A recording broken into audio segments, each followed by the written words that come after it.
Hello everyone! For today's video ay tara samahan niyo ako at tayo umuwi sa Dipon Quirino. So ayun na nga guys, 7:33 AM nakasakay na ako sa jeep na to.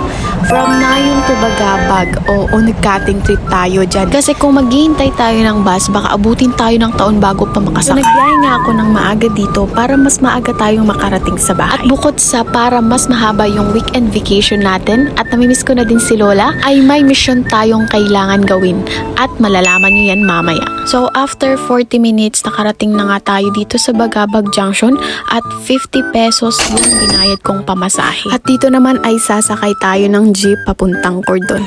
Pero dahil weekend ngayon ay paniguradong punuan ng mga sasakyan. Pero ang swerte natin ngayon dahil tatawid pa lang sana ako sa kabilang kalsada ay napadaan yung isang jeep. Kaya naman dumiretso na ako sa loob at nakasecure na mauupuan ko. At yun na nga, nagbiyahe na kami. Dahil weekend at uwian na, expected na punuan talaga. Halos dikit-dikit na kami sa loob ng jeep. At may mga bata pa. Yung init, siksikan, pero okay lang. Kaso, sumabay pa talaga yung traffic. At nahinto na nga kami dito sa may bandang Rosario. Sobrang haba ng pila. Kaya naman naghintay kami ng 30 minutes na interval at naabutan pa kami ng another 30 minutes. Kaya naman halos isang oras din kaming naghintay dahil dito sa traffic na to.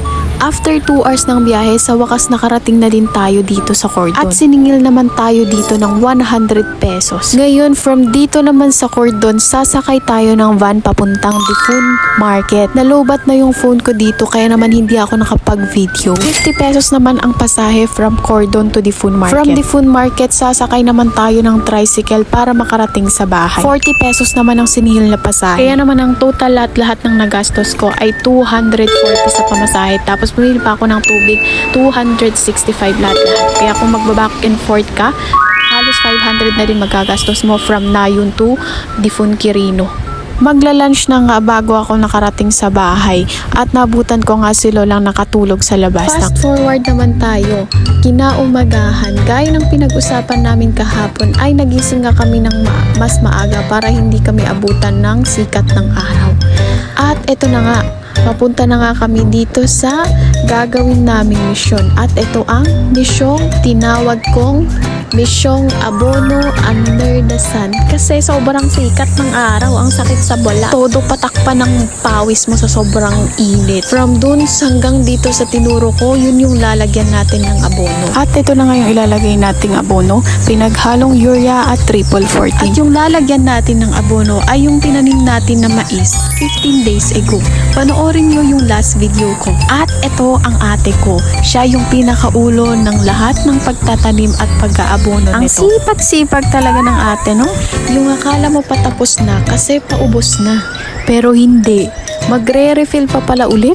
Yung pabigay na talaga yung katawan mo. Pero onti na lang yung kailangan mong lagyan ng abono. Pipilitin mo talagang matapos para hindi ka na ulit bumalik. Kasi tignan mo naman ang layo-layo na ng linakbay namin. Tapos babalik ulit tayo. Aba, syempre kailangan natin tapusin to.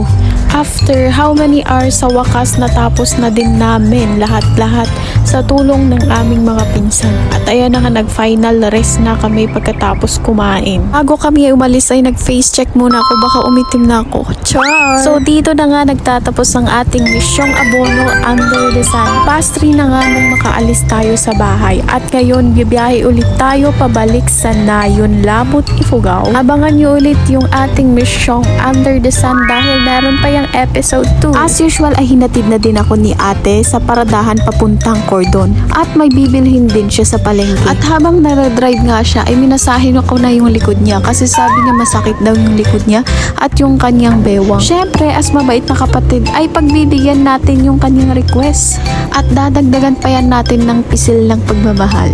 Corny! At ayun na nga at umalis na siya pagkatapos niya akong ihatid dito sa paradahan. Dito naman ako naghintay ng ilang minutes bago ako makasakay papuntang Cordon. 4:25 PM nakasakay na ako ng jeep papuntang Bagabag Junction. At umulan na din siya ng malakas. At traffic pa din, sobrang haba ng pila. Grabe. At buti na lang talaga at hindi kami naabutan ng 30 minutes interval. 7 PM na nga ay nakarating na ako sa boarding. Sobrang pagod, sobrang nakakaantok. Kaya naman good night na sa inyo and yun lang. Goodbye!